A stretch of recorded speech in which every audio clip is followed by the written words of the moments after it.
Assalamualaikum warahmatullahi wabarakatuh. Selamat pagi semuanya, salam sejahtera. Semoga dalam keadaan sehat. Perkenalkan, nama saya Dadan Mustafa dari kelompok 2. Pada kesempatan ini, kami akan mempresentasikan tentang keberadaan koperasi dan strategi koperasi dalam pasar monopoli. Untuk mempersingkat waktu, mari kita dengarkan pemateri yang pertama. Waktu dan tempat, saya persilahkan. Sahabat akal sehat, di sini saya akan menjelaskan tentang sasaran koperasi. Perkenalkan, nama saya Adam Purnamagiri. Sasaran koperasi suatu pasar disebut bersaing sempurna jika terdapat banyak penjual dan pembeli sehingga tidak ada satupun dari mereka mendapat mempengaruhi harga yang berlaku. Barang dan jasa yang dijual di pasar adalah homogen, terdapat mobilitas sumber daya yang sempurna. Setiap produsen maupun konsumen mempunyai kebebasan untuk keluar masuk pasar. Setiap produsen maupun konsumen punya informasi yang sempurna tentang keadaan pasar, meliputi perubahan harga, kuantitas dan kualitas barang, dan informasi lainnya. Tidak ada biaya atau manfaat eksternal berhubungan dengan barang dan jasa yang dijual di pasar. Nama saya Widya Restupoja. Saya akan menjelaskan mengenai price taker. Baik, selanjutnya akan kami jelaskan mengenai price taker. Perusahaan-perusahaan dalam pasar persaingan sempurna ini bersifat sebagai penerima harga atau price taker. Barang dan jasa yang dijual di pasar ini bersifat homogen dan tidak dapat dibedakan. Kurva permintaan yang dihadapi sebuah perusahaan dalam pasar persaingan sempurna merupakan sebuah garis horizontal pada tingkat harga yang berlaku di pasar. Kuantitas output ditentukan berdasarkan harga pasar dan tujuan memaksimumkan laba, yaitu pada saat MR sama dengan MC. Nah, dalam jangka waktu yang sangat pendek, kurva penawaran pasar berbentuk garis vertikal sehingga harga ditentukan oleh permintaan pasar. Dalam jangka panjang, harga dapat naik, tetap atau turun tergantung pada perubahan permintaan komoditi yang bersangkutan dan faktor-faktor yang mempengaruhinya. Jenis pasar persaingan sempurna terjadi ketika jumlah produsen sangat banyak sekali dengan memproduksi produk yang sejenis dan mirip dengan jumlah konsumen yang banyak.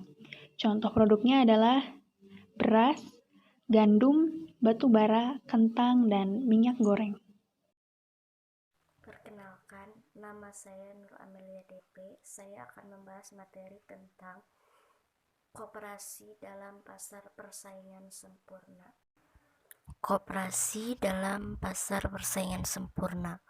Dalam Undang-Undang Nomor 25 Tahun 1992 tentang perkoperasian disebutkan bahwa koperasi adalah badan usaha yang beranggotakan orang-orang, seseorang atau badan hukum koperasi dengan melandaskan kegiatannya berdasarkan prinsip koperasi sekaligus sebagai gerakan ekonomi rakyat yang berdasarkan atas asas kekeluargaan. Dan juga koperasi adalah badan usaha, artinya lembaga yang mengelola usaha, misalnya jasa simpan pinjam dan produksi barang. Nama saya Hairi Jamahendra dari kelompok 2 akan menjelaskan tentang tujuan dan pembentukan koperasi. Tujuan pembentukan koperasi di Indonesia. Yang pertama, memajukan kesejahteraan anggota. Yang kedua, memajukan kesejahteraan masyarakat. Yang ketiga, membangun tatanan ekonomi nasional. Tujuan utama pendiri suatu koperasi adalah untuk meningkatkan kesejahteraan ekonomi para anggotanya. Namun demikian, karena dalam memperjuangkan peningkatan kesejahteraan ekonomi anggotanya, itu koperasi berpegang pada asas dan prinsip-prinsip ideal tertentu. maka kegiatan koperasi biasanya juga diharapkan dapat membantu meningkatkan kesejahteraan masyarakat secara keseluruhan. Adapun tujuan koperasi adalah memajukan kesejahteraan anggota pada khususnya dan masyarakat pada umumnya, serta ikut membangun tatanan perekonomian nasional dalam rangka mewujudkan masyarakat yang maju, adil, dan makmur berlandaskan Pancasila dan Undang-Undang Dasar 1945. Perkenalkan, nama saya Dani Fazrul Rahman. Saya akan menjelaskan fungsi dan peranan koperasi. Fungsi koperasi membangun dan mengembangkan potensi dan kemampuan ekonomi anggota pada khususnya dan masyarakat pada umumnya untuk meningkatkan kesejahteraan ekonomi dan sosialnya. Berperan serta aktif dalam upaya meningkatkan kualitas kehidupan manusia dan masyarakat. Perkenalkan, nama saya Aas Devi Indriawati. Di sini saya akan menjelaskan materi selanjutnya, yaitu tentang strategi koperasi di dalam pasar monopoli. Sebelum kita membahas tentang strategi koperasi dalam pasar monopoli, alangkah baiknya kita mengetahui apa itu pasar monopoli. Pasar monopoli adalah suatu bentuk pasar di mana hanya terdapat satu penjual yang menguasai pasar. Penentu harga pada pasar ini adalah seorang penjual atau sering disebut monopolis. Pasar monopoli timbul akibat adanya praktek monopoli, yaitu pemusatan kekuatan ekonomi oleh satu pelaku usaha atau penjual yang mengakibatkan dikuasainya produksi dan atau pemasaran atas barang dan jasa tertentu, sehingga menimbulkan persaingan usaha tidak sehat dan dapat merugikan kepentingan umum. Assalamualaikum warahmatullahi wabarakatuh.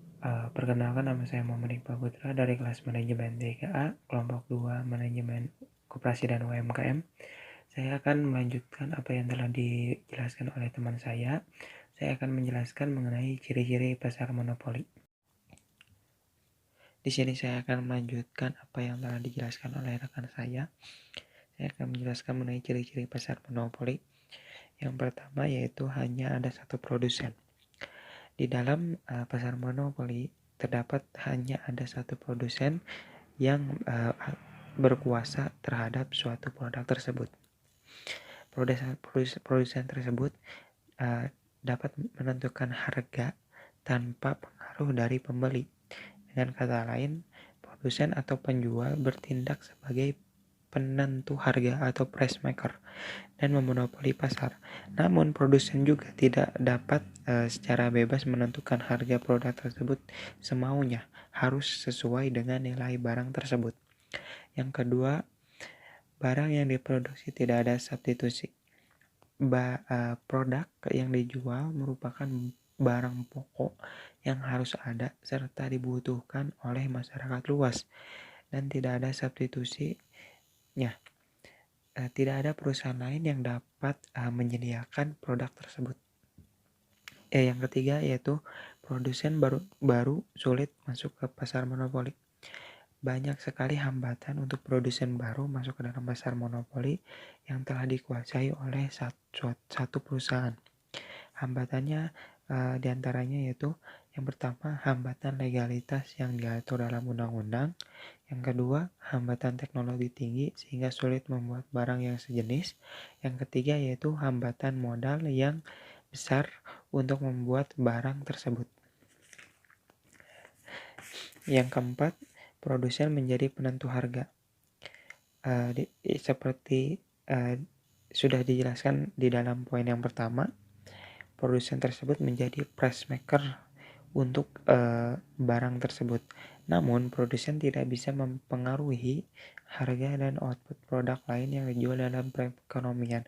Dalam hal ini, misalnya ada suatu perusahaan yang dapat juga menyediakan barang tersebut atau produk tersebut. Perusahaan utama atau perusahaan penguasa di dalam pasar ini tidak dapat mempengaruhi atau bertindak seenaknya terhadap harga barang substitusi tersebut. Yang kelima, produsen tidak melakukan promosi. Di dalam pasar monopoli hanya ada satu perusahaan di dalamnya yang berkuasa menjadikan perusahaan tersebut tidak usah atau tidak usah capek-capek untuk mempromosikan produk tersebut atau barang tersebut, dikarenakan masyarakat luas pasti mencari barang tersebut karena masyarakat membutuhkannya. Perkenalkan, nama saya Windy Ayuningsih. Di sini saya akan memaparkan materi tentang kelebihan pasar monopoli. Kelebihan pasar monopoli. Yang pertama, perusahaan mampu melakukan penelitian dan pengembangan produk. Jadi, hal ini dimaksudkan untuk dapat meningkatkan jenis dan mutu produk karena perusahaan mendapatkan laba yang tinggi. Yang kedua, dapat meningkatkan daya saing perusahaan apabila monopoli dapat diperoleh karena kemampuan efisiensi. Yang ketiga, dapat lebih mudah untuk mengontrol kepentingan orang banyak apabila monopoli tersebut dilakukan oleh negara. Yang keempat, dapat meningkatkan inovasi, penemuan baru, bila monopoli tersebut berbentuk pemberian hak cipta dan hak paten, karena orang akan berlomba menciptakan penemuan baru. Yang kelima, dapat mendorong kemajuan teknologi, terutama dalam monopoli masyarakat. Nama saya Nadia Septi Natasha. Di sini saya akan memaparkan materi tentang kekurangan pasar monopoli. Kelemahan pasar monopoli ada 5. Yang pertama, perusahaan lain susah memasuki pasar monopoli sehingga pemegang monopoli terus leluasa menguasai penjualan.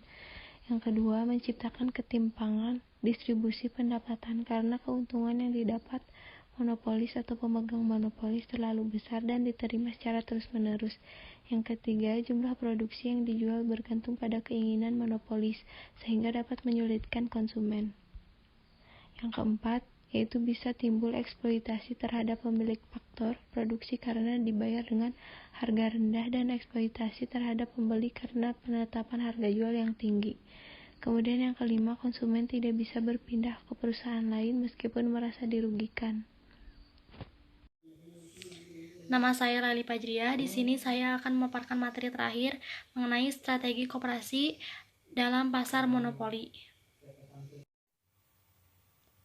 Strategi koperasi dalam pasar monopoli. Yang pertama, punya inovasi yang tinggi. Inovasi salah satunya didasari dengan teknologi yang terbaru yang canggih. Jadi, jika ingin bersaing dengan perusahaan monopoli, karena perusahaan itu didukung oleh sumber daya modal yang sangat besar, maka kita juga harus punya modal yang besar pula untuk membeli alat atau peralatan teknologi yang paling terbaru sehingga memudahkan untuk berinovasi. Dari segi teknologi, inovasi juga bisa menghasilkan produk yang dihasilkan dapat menambah keunggulan. Yang kedua, mewujudkan keunggulan lain yang belum ada. Artinya, setiap apa yang belum pernah ada di suatu produk atau di suatu proses pembuatan produk di perusahaan monopoli, karena harus memiliki inovasi yang tinggi, maka pasti akan ada perubahan pada produk yang dihasilkan oleh koperasi tersebut, sehingga produk tersebut memiliki keunggulan atau manfaat yang lebih baik dari segi manajemen, dari sumber daya yang ada di organisasi, serta dalam pengelolaannya. Yang ketiga, mengurangi biaya transaksi lebih rendah dibanding yang lain. Maksudnya, perusahaan monopoli memiliki teknologi yang canggih dan itu semua karena memiliki modal yang besar.